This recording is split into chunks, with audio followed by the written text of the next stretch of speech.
Hey guys, welcome to the conceptuals. मेरा नाम है देवेंद्र सिंह तोमर और आज हम फिर से देखने जा रहे हैं CMR 2017 का चैप्टर नंबर 10 वाइन वर्किंग का। ये है पार्ट 3, है ना। तो अब इसमें हम जो है तो रेगुलेशन नंबर हमने अभी तक कहाँ तक कर लिया था। हमने रेगुलेशन नंबर कर लिया था 122 तक, ठीक है, working near mine boundaries in open cast mines. अब हम 123 से स्टार्ट करेंगे, strata control and monitoring plan से स्टार्ट करेंगे और आज हमारा ये चैप्टर ख़त्म हो जाएगा। तो चलिए शुरू करते हैं। तो यहाँ पे हम देखते हैं कि सबसे पहले स्ट्राटा होता क्या है, ठीक है। स्ट्राटा बेसिकली जो हम देख पा रहे हैं, अलग अलग जो लेयर्स होती हैं अर्थ की, ठीक है, उनको हम क्या बोलते हैं, स्ट्राटा बोलते हैं, ठीक है। इनमें प्रेशर होता है ना। जैसे जैसे डेप्थ बढ़ती है वैसे वैसे प्रेशर भी बढ़ता है और टेम्परेचर भी बढ़ती जाती है, ठीक है। स्ट्राटा का मूवमेंट अगर होता है, अगर यहाँ पे देखिए जैसे कि ये है क्या, कोल सीम है हमारी, और यहाँ पे हमने एक्सट्रैक्शन कर लिया है इतना एरिया, ठीक है। इतना एरिया एक्सट्रैक्शन करने के बाद क्या होता है, यहाँ पे ये केविंग हो गया, केविंग किया तो ये सब्सिडेंस हो गया, ठीक है। तो ये जो अर्थ है, सरफेस जो है हमारा, उसमें थोड़ा सा बेंड आ गया है, ठीक है। इसी को हम क्या बोलते हैं, सब्सिडेंस बोलते हैं। और ये स्ट्राटा, ये जो अलग अलग लेयर्स आप देख रहे हैं, इसको हम क्या बोलते हैं, स्ट्राटा बोलते हैं। तो इस चीज़ को कंट्रोल करने के लिए भी हमारे रेगुलेशन में बहुत सारी चीज़ें बताई गई हैं, ठीक है। तो देखते हैं regulation number 123, strata control and the monitoring plan, ठीक है। अब इसमें ये बोलता है कि जो ओनर, एजेंट और मैनेजर है उसको क्या करना है, उसको एक स्ट्राटा कंट्रोल और मॉनिटरिंग प्लान सबमिट करना पड़ेगा, ठीक है, चीफ इंस्पेक्टर को, रीजनल इंस्पेक्टर को, जिसमें कि उसने वेरियस टाइप के डाटा वगैरह दिए होंगे। जैसे कि हमारा क्या होता है, जियो टेक्निकल डाटा हो गया, इंफॉर्मेशन, मेथड ऑफ डेवलपमेंट किस टाइप का हो गया, कोल का एक्सट्रैक्शन किससे कैसे होगा, उसकी रूफ कैसी है, साइड्स कैसी हैं बिलो ग्राउंड, ठीक है, वर्किंग प्लेस कैसा है, और कंडीशंस में अगर चेंज आता है तो किस टाइप का चेंज आता है ना, वर्किंग्स में, वो सारी चीज़ें इसमें बताई गई हैं, ठीक है। और ये चीज़ें हमें अपने मॉनिटरिंग प्लान में दिखाना पड़ेगा और रीजनल इंस्पेक्टर को सबमिट करना पड़ेगा, ठीक है। अगला पॉइंट में कहता है कि जो मैनेजर है वो 30 दिन के भीतर, है ना, कोई भी ऑपरेशन स्टार्ट करने के 30 दिन के भीतर उसकी एक कॉपी जो है तो एक सपोर्ट प्लान फ्रेम करेगा कि किस टाइप से सपोर्ट किया जाएगा वहाँ पे, और उसकी एक कॉपी जो है तो रीजनल इंस्पेक्टर को दे देगा। जो दूसरी कॉपी होगी उसे अपने माइंड्स में लगा देगा किस टाइप का सपोर्ट प्लान है होना चाहिए, और जो उसकी लैंग्वेज होगी वो लोकल लैंग्वेज में होनी चाहिए और इंग्लिश में भी वो लिखा होना चाहिए, ठीक है। सपोर्ट प्लान जो है फ्रेम करके ये ऐसे नोटिस में लगा दिया जाएगा, ठीक है। तो इस चीज़ को आप इस तरीके से समझ सकते हैं। तो चलिए आगे देखते हैं अगला पॉइंट, जिसमें कि ये कहा जाता है कि जो सपोर्ट प्लान है उसमें क्या होना चाहिए, उसका एक सोर्स होना चाहिए कि किस टाइप का हमने सपोर्ट प्लान किया है, ठीक है। और सपोर्ट प्लान का मॉनिटरिंग, कंटिन्यूसली मॉनिटरिंग होना चाहिए, ठीक है। उसके परफॉर्मेंस को मेजर करना है हमें, ठीक है। स्ट्राटा का behaviour, setting, resetting of support कैसे करेंगे, टेम्प्रेरी सपोर्ट्स कहाँ लगाना है और उनका कब रिप्लेसमेंट करना है ओल्ड सपोर्ट से, ठीक है। सपोर्ट्स का विड्रॉवल अगर करेंगे तो किस टाइप से करेंगे, clearing of the falls of ground, ठीक है। ये सारी चीज़ें हम अपने प्लान में, सपोर्ट प्लान में या फिर strata control and monitoring plan में मेंशन करना पड़ेगा हमें, ठीक है। अब सपोर्ट प्लान को इम्प्लीमेंट करने के लिए ओनर, एजेंट, हाँ ये देखिए यहाँ पे ये बताया जा रहा है कि जैसा कि आप देख सकते हैं कि सपोर्ट किया गया रूफ को, ठीक है। अब ये हमारे अलग अलग स्ट्राटा हो गए, ठीक है। अब ये रूफ को सपोर्ट किससे किया है, रूफ बोल्ट से सपोर्ट किया है। ये देख सकते हैं आप, यहाँ पे रूफ बोल्टिंग की गई है, ठीक है। जिसमें कि ये क्या करता है, ये बोल्ट जब यहाँ पे इंसर्ट किया जाता है तो इससे ये पूरे के पूरे, एक ये लेयर हो गई, एक ये लेयर हो गई, एक ये लेयर हो गई, इनको क्या कर देता है, दोनों तरफ से एक बीम की तरह काम करवाना स्टार्ट कर देता है, ठीक है। इसे बीम सपोर्ट के नाम से भी जाना जाता है। रॉक मैकेनिक्स में इसके बारे में बहुत डिटेल में अच्छे से बताया गया है। यहाँ पे भी आप देख सकते हैं वही टाइप का कि अलग अलग लेयर्स जो होती हैं अर्थ को, उनको क्या कर देता है, ये इकट्ठा कर देता है, बांध देता है जो रूफ बोल्ट होता है हमारा, और इसकी मदद से ये एक बीम की तरह काम करने लगता है, मजबूत हो जाता है, ठीक है, ताकि ये रूफ फॉल ना होने पाए, ठीक है। तो इस तरीके से आप इस चीज़ को याद में रख सकते हैं। और वेरियस टाइप के जो सपोर्ट्स हमारी माइंड्स में यूज़ होते हैं, जैसे कि यहाँ पे आप ये देख सकते हैं प्रॉप सपोर्ट, यूज़ किया गया है, ठीक है। ये बेसिकली टिम्बर का होता है या फिर हम आयरन का भी रख सकते हैं। यहाँ पे एक छोटा सा लकड़ी लगा के रखते हैं अपन, ताकि क्या कर सके, ये सपोर्ट अच्छे से कर सके। देखिए अब इसके अगर सैंड में यूज़ किया है या फिर लूज मटेरियल के ऊपर हमने अपना प्रॉप खड़ा करके रखा है ये वाला पोर्शन, तो यहाँ पे हमें एक बेस लगाना पड़ता है। उस बेस के लिए भी बताया गया है कि किस टाइप का बेस होना चाहिए हमारा, ठीक है। ये देखिए दूसरा सपोर्ट जो हम देख पा रहे हैं किस टाइप से सपोर्ट किया गया है अंडरग्राउंड में, ठीक है। ये आप यहाँ पे कॉग सपोर्ट देख सकते हैं या फिर चॉक सपोर्ट के नाम से भी जाना जाता है, ठीक है। ये इस टाइप का होता है, इसमें लकड़ियाँ जो है तो बाकायदा अरेंज करके रख दी जाती हैं, और ये कुछ ज़्यादा एक्टिव होता है ना, ज़्यादा यूज़फुल होता है माइंस में। यहाँ पे आप देख सकते हैं ज़्यादा मजबूत होता है एक तरीके से, है ना। ये आप इसका साइड व्यू देख सकते हैं और यहाँ पे आप इसका ये टॉप व्यू देख सकते हैं, ठीक है। तो इस चीज़ को ध्यान में रखिएगा। तो चलिए अब स्टार्ट करते हैं regulation number 124, setting of supports, ठीक है। तो पहला पॉइंट जो इसमें बोलता है कि अगर आप प्रॉप को यूज़ कर रहे हैं तो उसके बेस में कुछ एक फ्लैट बेस पीस रखना पड़ेगा, ठीक है, जिसकी थिकनेस 5 सेंटीमीटर से कम नहीं होनी चाहिए, ठीक है, एंड 25 सेंटीमीटर से कम विड्थ नहीं होनी चाहिए और 75 सेंटीमीटर से कम लेंथ नहीं होनी चाहिए। ये चीज़ें इसमें ध्यान में रखनी पड़ेंगी, ठीक है। और जो उसके ऊपर लिड मैंने दिखाया था, वो लिड कैसा होना चाहिए, है ना, उसकी लेंथ, उसकी जो थिकनेस है 8 सेंटीमीटर से कम नहीं होनी चाहिए और 50 सेंटीमीटर से कम उसकी लेंथ हम नहीं रख सकते हैं, ठीक है। सपोर्ट्स, जितने भी बार्स का यूज़ किया जा रहा है सपोर्टिंग के लिए, ठीक है, रूफ रोडवे में, होल्स में, वो बार्स कैसे होने चाहिए। बार्स मतलब कि हम क्या कर रहे हैं कि एक ऐसा हमारा, ये मान लीजिए हमारी गैलरी है, एक सेकेंड, ये देखिए ये हमारी मान लीजिए गैलरी है, ठीक है। अब इस गैलरी में हम क्या करना चाह रहे हैं, रूफ बोल्टिंग तो की है लेकिन फिर भी ये क्या हो रहा है, हमारा इस टाइप से कन्वर्जेंस हो रहा है। तो इसको रोकने के लिए हम क्या करेंगे, यहाँ पर गाटर लगा देंगे, ठीक है, लोहे का एक बड़ा सा गाटर लगा देंगे, जैसे ट्रैक जैसा होता है ये, ठीक है। और इनमें तो इसमें क्या करना पड़ेगा, पिलर्स में होल करना पड़ेगा, यहाँ पे ये होल होते हैं, ठीक है।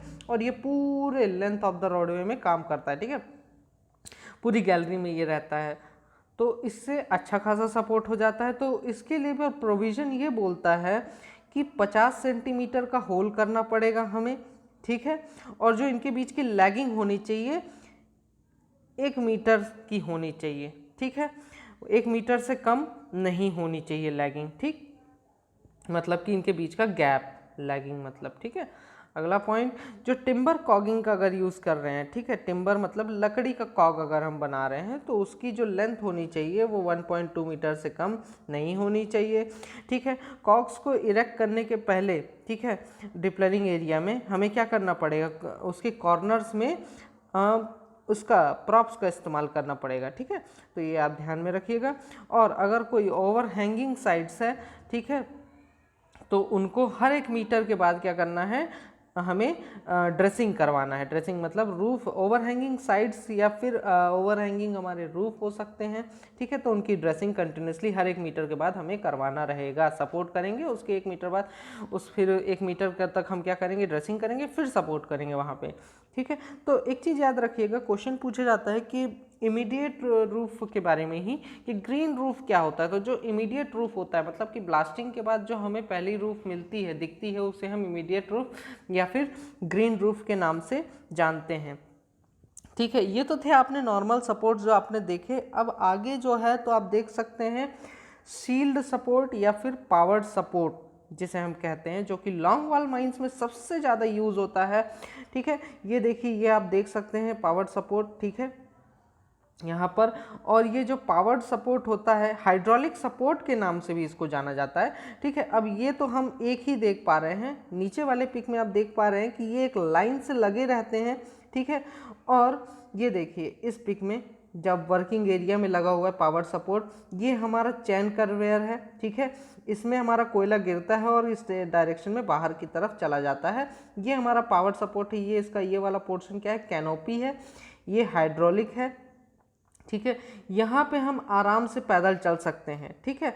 चलिए अगली पिक में हम देखते हैं इसको अच्छे से। ये देखिए इस तरीके से ये काम करता है, यहाँ पे आराम से हम काम कर सकते हैं। मेन जो होते हैं आराम से सेफ तरीके से रहते हैं, यहाँ पे कितना भी वेट आ जाए ये आराम से झेल जाते हैं। ठीक है, तो ये पावर सपोर्ट की सबसे स्पेशल चीज़ होती है। और ये हो गया इसका कैनोपी, जो कि रूफ को सपोर्ट करके रखता है। ठीक है, आगे देखते हैं अब प्रोविजंस क्या क्या है कैनोपीस और कैब्स। ठीक है, कैनोपीस तो आपने देख लिए, कैब्स में भी कैनोपीस यूज़ होते हैं। जैसे कि मान लीजिए हम क्या यूज़ कर रहे हैं, हम कोई भी डीजल ऑपरेटेड या फिर electrically operated, battery operated machine का इस्तेमाल कर रहे हैं। तो इन मशीन में क्या होता है, जहाँ पे भी हमारा ड्राइवर होगा, मशीन का ड्राइवर, वो जहाँ पे भी उसकी सीट होती है, उस सीट के ऊपर एक हम कैनोपी लगा देते हैं ताकि उसे भी सेफ्टी मिले।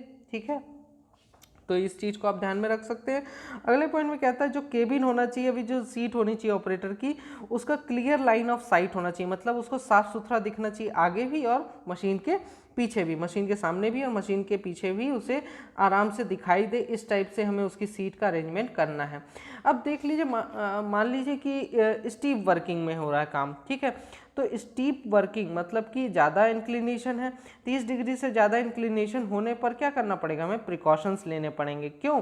क्योंकि देखिए क्या होगा कि इंक्लिनेशन बहुत ज़्यादा है तो टिम्बर वगैरह, टूल्स वगैरह या फिर कोई भी अप्लाइंसेस या मटेरियल्स क्या हो सकते हैं, गिर सकते हैं। ढलान ज़्यादा है, 30 डिग्री से ज़्यादा का ढलान है तो उसमें लुढ़कते हुए आ सकते हैं, जिसे हम रोलिंग कहते हैं, या फिर फॉल हो सकता है कोई भी चीज़, तो इससे डेंजर होता है। तो इस डेंजर को प्रिवेंट करने के लिए हमें क्या करना है, कुछ सेफ्टी करनी है। ठीक है, अब जहाँ पर इंक्लिनेशन 45 डिग्री से ज़्यादा हो जाता है तो सेफ्टी के लिए क्या यूज़ करना है, सेफ्टी बेल्ट्स का यूज़ करना है। ठीक है, इन सब चीज़ों का आप ध्यान में रखेंगे।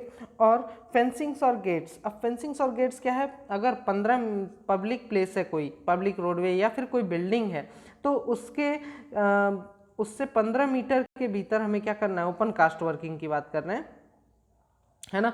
15 मीटर के भीतर क्या करना है, अगर कोई हमारा माइनिंग ऑपरेशन चल रहा है तो वहाँ पे हमें एक फेंसिंग प्रोवाइड कराना है। ठीक है, ताकि लोग बाग आ ना सके वहाँ पर। ठीक है, और एक चीज़ और है कि हमें अंडरग्राउंड में भी कोई भी डेंजर प्लेसेस होती हैं, डेंजरस प्लेसेस, वहाँ पे भी हमें क्या करना पड़ेगा, फेंसिंग बैरियर या फिर गेट लगाना पड़ेगा ताकि हर कोई ना जा सके। ठीक है, जो उस पर्टिकुलर जगह की इंस्पेक्शन के लिए जा रहा है या फिर एग्जामिनेशन के लिए जा रहा है, वही आदमी वहाँ पर जा सके, उसके अलावा कोई भी वहाँ ना जा सके। ठीक है, तो इस चीज़ को आप ध्यान में रख सकते हैं। अब यहाँ पे आप देख सकते हैं कि यार ये कुछ हमारे जो माइनिंग सरदार्स वगैरह है, हाँ ये देखिए आप ड्रेसिंग देख सकते हैं किस टाइप से ये ड्रेसिंग कर रहा है ये वर्कर। ठीक है, ये ड्रेसिंग करते हैं रूफ की, जो भी क्या होता है, लूज मटेरियल होता है हमारे रूफ में, जिससे कि डेंजर हो सकता है, कोई नीचे जाएगा, गिर जाएगा, दब जाएगा, तो उसको प्रिवेंट करने के लिए यहाँ पे वो जो लूज मटेरियल है उसको नीचे गिरा दिया जाता है इस तरीके से खोद के। ठीक है, और यहाँ पे आप देख सकते हैं ये हमारा फ्लेम सेफ्टी लैम्प, जो कि माइंस में सबसे ज़्यादा यूज़ होता है, इसे लाइफ लाइन के नाम से भी जाना जाता है। ये सबसे ज़्यादा यूज़ होता है फ्लेम सेफ्टी लैम्प का, ताकि जो भी एक्सप्लोसिव वाली गैसेस हैं या फिर जो भी हार्मफुल गैसेस है उनको हम इसकी मदद से डिटेक्ट कर सकते हैं, या फिर ऑक्सीजन की कमी भी डिटेक्ट कर सकते हैं। यहाँ पे आप देख सकते हैं एक आदमी की जैसे कि डेथ हो गई है। अब ये इसकी डेथ किस कारण से हो सकती है, किसी भी कारण से, है ना। अगर हमें कार्बन डाइऑक्साइड का टेस्ट करना है तो हम क्या करेंगे, कार्बन डाइऑक्साइड की जो स्पेसिफिक ग्रेविटी होती है एयर से ज़्यादा होती है। ठीक है, इसीलिए हम कार्बन डाइऑक्साइड को बॉटम में देखते हैं। ठीक है, फ्लोर में हमें ज़्यादातर पाया जाता है। कार्बन डाइऑक्साइड अगर ज़्यादा है तो ये लैंप बुझ जाएगा। ठीक है, और अगर हमें मीथेन का टेस्ट करना होता है, मीथेन हल्की होती है हवा से, तो ये अपर पोर्शन में पाई जाती है। तो ये क्या होगा, जब हम इसे, अगर मीथेन यहाँ पे प्रेजेंट होगा तो जैसे ही ये ऊपर हम ले जाएंगे अपने लैंप को, तो ये क्या होगा, इसकी जो लॉ है, जो इसका लॉ है फ्लेम हाइट है, वो बढ़ जाएगी और एकाएक ये बुझ जाएगी बहुत ज़्यादा परसेंटेज होने पे मीथेन के। ठीक है, तो आप ये ध्यान में रखिएगा।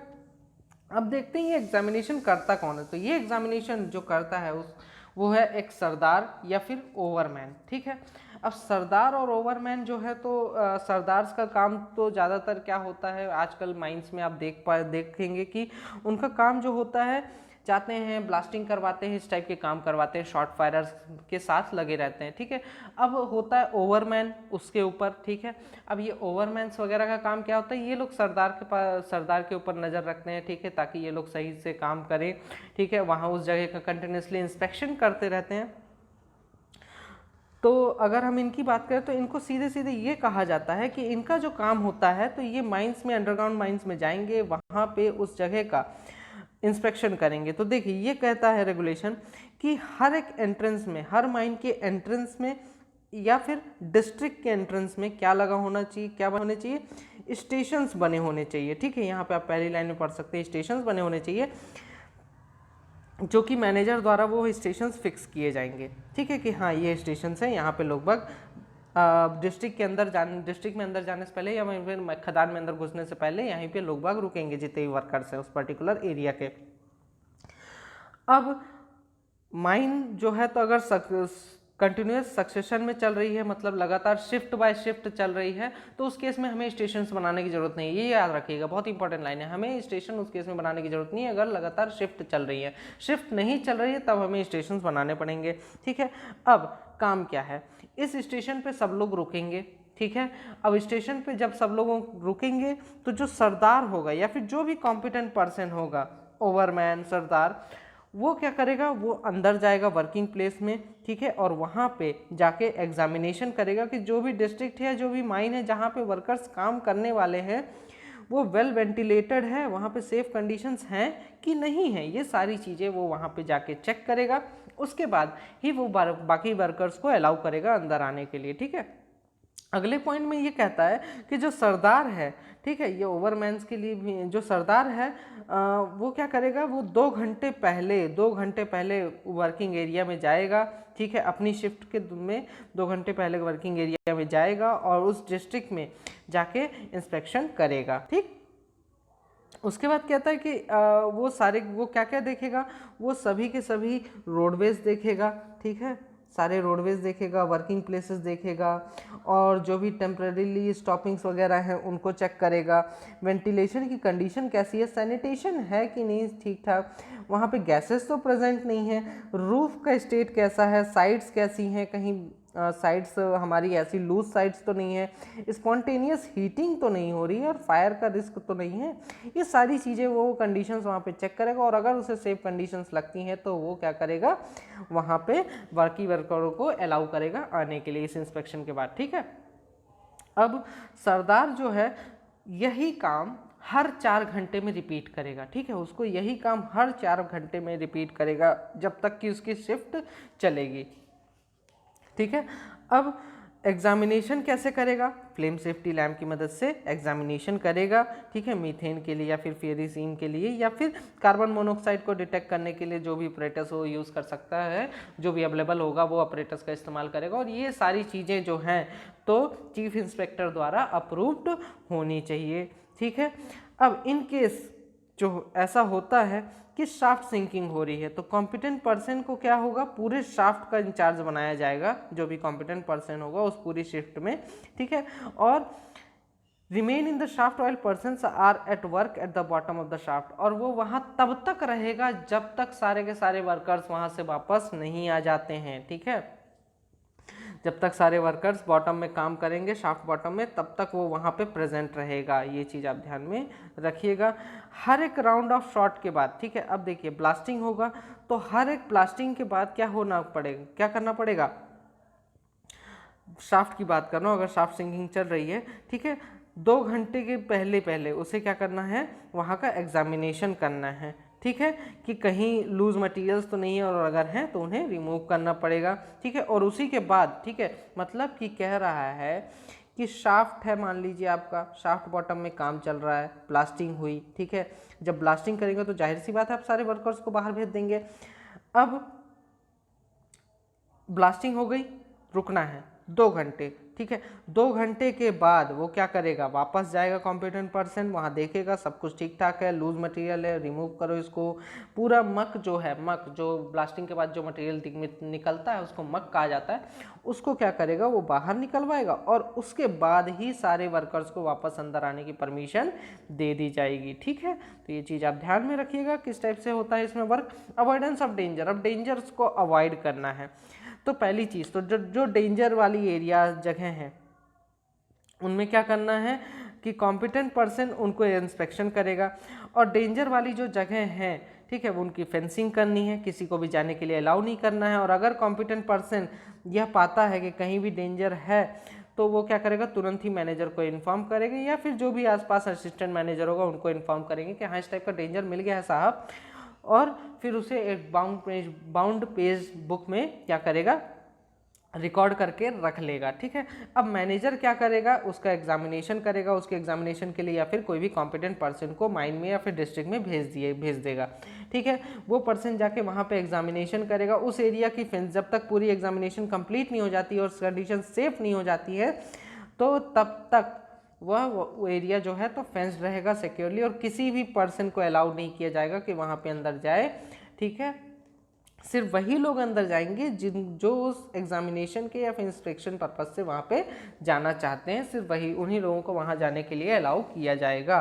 ठीक है, अब अगर देखिए डेंजर अगर मिलता है, ठीक है, तो कहता है कि अगर इन्फ्लेमेबल या नॉक्सियस गैसेस मिली हैं तो उस केस में क्या करना पड़ेगा, रेगुलेशन नंबर 166 अप्लाई होगा। और अगर मशीनरीज के कारण, ठीक है, स्पॉन्टेनियस हीटिंग के कारण कुछ हो रहा है, डेंजर दिख रहा है, तो रेगुलेशन नंबर 138 अप्लाई किया जाएगा वहाँ पे। ठीक है, अब रेगुलेशन नंबर 166 में क्या बोलता है कि अगर गैस मिल गई, मीथेन गैस मिल गई, तो उस केस में वहाँ के सारे पर्सन्स को विड्रॉ कर लिया जाएगा, वहाँ की इलेक्ट्रिसिटी को बंद कर दिया जाएगा, और जो भी स्टेप्स होंगे वहाँ से रिमूव करने के लिए गैस को वो लिए जाएंगे, और लोगों को भी रिटर्न साइड से हर जगह से उस पर्टिकुलर डिस्ट्रिक्ट से या फिर माइन से रिमूव कर दिया जाएगा। ठीक है, एरिया की फेंसिंग कर दी जाएगी और उस एरिया को सेव करने के लिए कोशिश की जाएगी।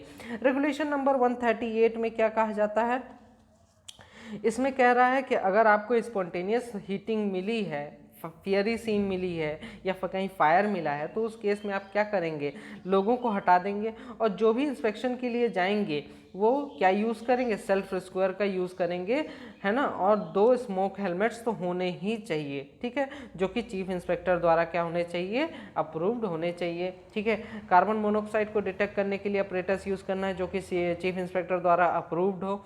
ठीक है, और कार्बन डाइऑक्साइड को डिटेक्ट करने के लिए, ऑक्सीजन की डेफिशिएंसी डिटेक्ट करने के लिए क्या होना चाहिए, उनके पास फ्लेम सेफ्टी लैंप होना चाहिए जो कि चीफ इंस्पेक्टर द्वारा अप्रूव्ड होना ही चाहिए। ठीक है, तो ये था रेगुलेशन नंबर 138। अब हम चलिए वापस से अपने इस पे आते हैं, रेगुलेशन नंबर 130 पे, जिसमें डेंजर्स को अवॉइड करने के लिए तरीके बताए गए हैं। इसमें ये कहा जाता है कि अगर कॉम्पिटेंट पर्सन कहीं पे डेंजर पाता है तो वो क्या करेगा, सारे पर्सन्स को इमीडिएटली विदड्रॉ कर देगा। ठीक है, उस एरिया की फेंसिंग कर देगा और मैनेजर को तुरंत ही इन्फॉर्म करेगा, फिर उसकी एक रिपोर्ट बनाएगा। ठीक है, मैनेजर को इन्फॉर्म करने के बाद फिर उस डेंजर को रिमूव करने के लिए कोशिश की जाएगी, एग्जामिनेशंस किए जाएंगे। ठीक है, और तब तक वहाँ पे किसी भी पर्सन को अलाउ नहीं किया जाएगा अंदर जाने के लिए। ठीक है, तो ये सब चीज़ें हम पहले ही जान चुके हैं, मैंने बता दिया है आपको डिटेल में। अब ये देखिए, आप सेफ्टी बेल्ट्स वगैरह देख सकते हैं कि किस टाइप से सेफ्टी बेल्ट्स वगैरह का यूज़ होता है, सेफ्टी रोप किस टाइप से यूज़ होते हैं। ठीक है, माइंस में ये देख सकते हैं, बेल्ट का आपको दिखा रहा है। ठीक है, और ये रहा सेफ्टी रोप हमारा, ये सेफ्टी बेल्ट किस तरीके से इसने माइनर ने पहना हुआ है, और यहाँ पे किस तरीके से इनका यूज़ किया जाता है। ये देखिए कंपनी का है लोगो। ठीक है, जिसमें बताया गया है कि किस टाइप से सेफ्टी बेल्ट का यूज़ किया जाता है, कैसे पहना जाता है।